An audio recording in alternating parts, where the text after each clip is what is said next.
Dalam perbahasan ini menyebut tajuk dan juga muka surat buku ini untuk memudahkan saya buat rujukan. Saya persilakan Dengkil. Terima kasih Tuan Speaker. Saya juga ingin mengambil bahagian di dalam usul pembangunan yang telah dibentangkan oleh Yang Amat Menteri Besar tadi. Perkara-perkara yang berhubung kait dengan pembangunan isu-isu tempatan. Merujuk muka surat 185 kod projek PK9 Perbandaran subkategori 09005 Kerajaan Tempatan. Yang ini saya ingin mengambil perhatian kerajaan negeri untuk membangkitkan berkenaan dengan pembangunan hartanah komersial yang terletak berhadapan dengan sekolah menengah kebangsaan Mahat Hamidiah. Walaupun ianya bukan berada dalam DUN saya, tetapi sebagai seorang bekas pelajar Mahat Hamidiah, saya ingin menarik perhatian Yang Amat Menteri Besar khususnya untuk menyelesaikan bantahan yang telah dibuat oleh PIBG, penduduk tempatan dan juga masyarakat sekitar, iaitu berkenaan dengan projek The Love, apa yang dipanggil projek pembangunan Commercial Service Department 36 tingkat yang akan dibina di atas tanah 3.25 ekar. Dengkil merujuk kepada PBT mana tu? Saya rujuk kepada muka surat 185 Perbandaran subkategori 09005 Kerajaan Tempatan. Dan saya minta kalau boleh dapat diberikan laluan untuk saya bangkitkan permasalahan ini di dalam Dewan. Ya, Speaker. Ya, saya merujuk kepada peraturan tetap juga 381. Ini adalah berkenaan pembangunan dan yang dibangkitkan oleh Yang Berhormat Dengkil adalah aduan. Aduan itu berkenaan dengan pentadbiran. Jadi sepatutnya dalam perbahasan perbelanjaan mengurus, bukan di peringkat pembangunan. Sebab itu saya tanya Dengkil tadi, merujuk ke PBT mana, supaya saya boleh spesifik kepada pembangunan yang mana dirujukkan itu. Kalau saya minta dalam 5 minit saja. Kalau tidak, kod projek PK15 Perumahan dan Hartanah subkategori 15003 Kehidupan Bandar Komiti Sejahtera. Ini untuk kesejahteraan rakyat di kawasan tersebut. Saya minta laluan. Mungkin saya bagi 1 minit untuk ini. 1 minit saja. 1 minit untuk ini, kemudian saya pergi kepada berkenaan dengan pendekkan. Isu The Love ini, pembangunan yang dicadangkan 36 tingkat yang akan dibina di atas tanah 3.25 ekar di hadapan sekolah yang mengandungi 30 unit kedai dan 498 unit apartmen. Yang ini, projek ini mendapat bantahan daripada rakyat seperti mana saya sebutkan tadi. Antara asas bantahan yang dibangkitkan ialah yang pertama berkenaan dengan PBT sendiri. Pelan infrastruktur yang diluluskan oleh Majlis Pembenaran MPKJ amat berbeza dengan kelulusan pelan jalan keluar masuk oleh pihak Lembaga Lebuh Raya Malaysia dan juga kelulusan daripada Yang Berhormat Menteri Kerja Raya. Kelulusan LLM mensyaratkan supaya pembinaan flyover dan viadak, tetapi kelulusan MPKJ adalah penyambungan terus ataupun T-junction. Jadi yang ini saya minta kerajaan negeri semak balik. Yang kedua, wujudnya percanggahan yang sangat ketara antara pelan pembangunan yang diluluskan oleh MPKJ dengan rancangan tempatan RT yang telah diwartakan. Arti menunjukkan cadangan pembangunan adalah pembangunan komersial rumah kedai dan bukannya bangunan servis apartmen 36 tingkat.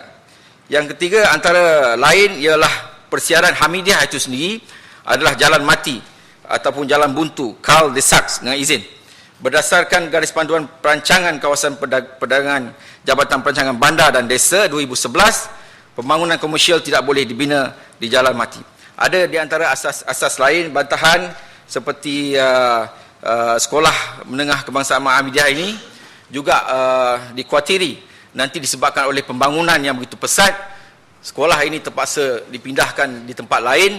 Yang ini seperti mana yang berlaku apabila sekolah lama di Kajang terpaksa dipindahkan ke Sungai Ramal.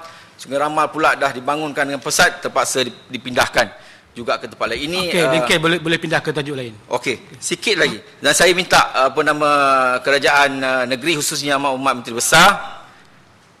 You bukan Menteri Besar sekincang tak maaf Yang Amat Menteri Besar supaya mengambil perhatian serius memandangkan 40,000 orang 40,000 orang penduduk telah mengemukakan petisyen bantahan, termasuklah daripada PIBG, alumni, penduduk tempatan. Dan kalau boleh, Yang Amat Berhormat Menteri Besar, Yang Amat Berhormat Menteri Besar boleh berjumpa dengan jawatankuasa bertindak bantahan projek ini.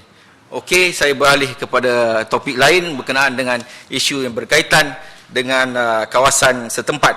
Yang pertamanya berkenaan dengan isu Jabatan Agama Islam, Vot P14, muka surat 269 03610. Saya mengalu-alukan kerajaan negeri telah menyenaraikan Masjid Dengkel dan juga Masjid Desa Sentosa untuk dimasukkan di dalam bajet belanjawan. Tetapi peruntukan hanyalah diberikan token sahaja setakat ini untuk Masjid Dengkel dan Masjid Desa Sentosa. Masih tidak lagi diberikan peruntukan untuk belanjawan 2016.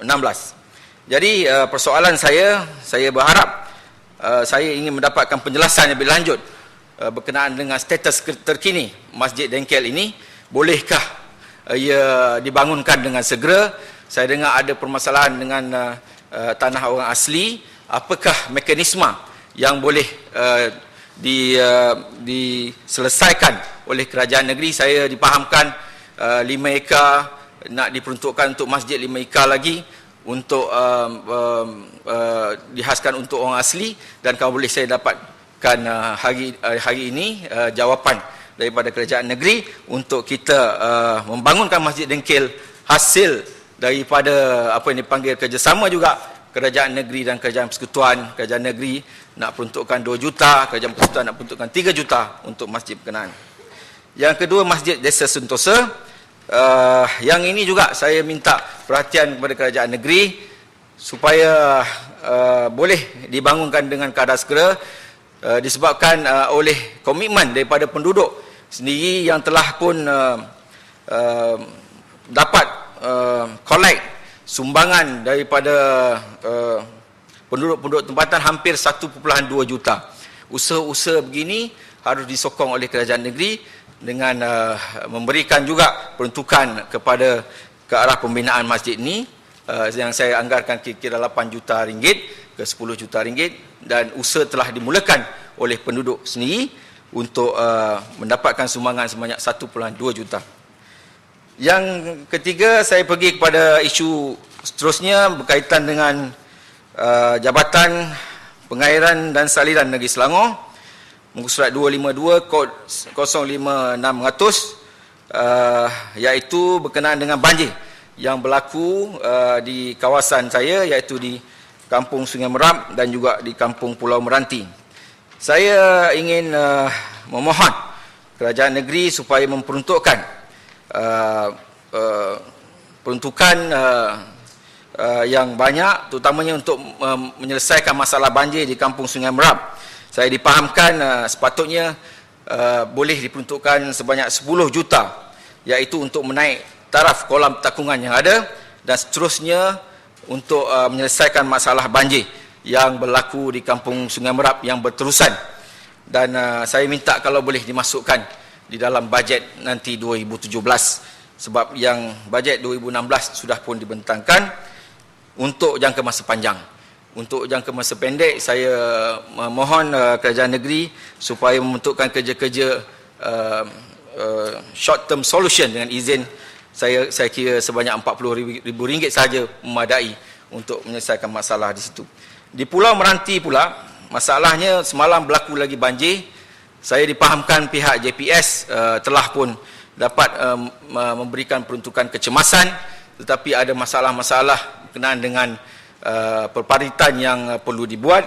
Yang ini perlu mendapat konsen, persetujuan daripada tuan tanah.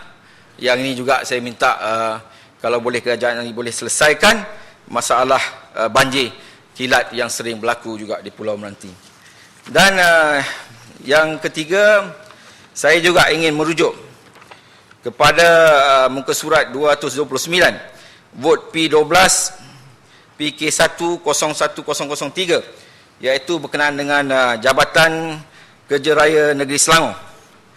Yang ini saya memohon kerajaan negeri supaya mengambil kira permasalahan lampu-lampu jalan. Yang pertamanya di Taman Warisan Bistari Kota Warisan. Yang ini sebenarnya masalah ini sudah lama. Taman itu dibina jauh ke dalam melalui jalan yang telah disediakan, tetapi masih tidak ada lagi lampu jalan. Saya kira sejauh 1.5 km.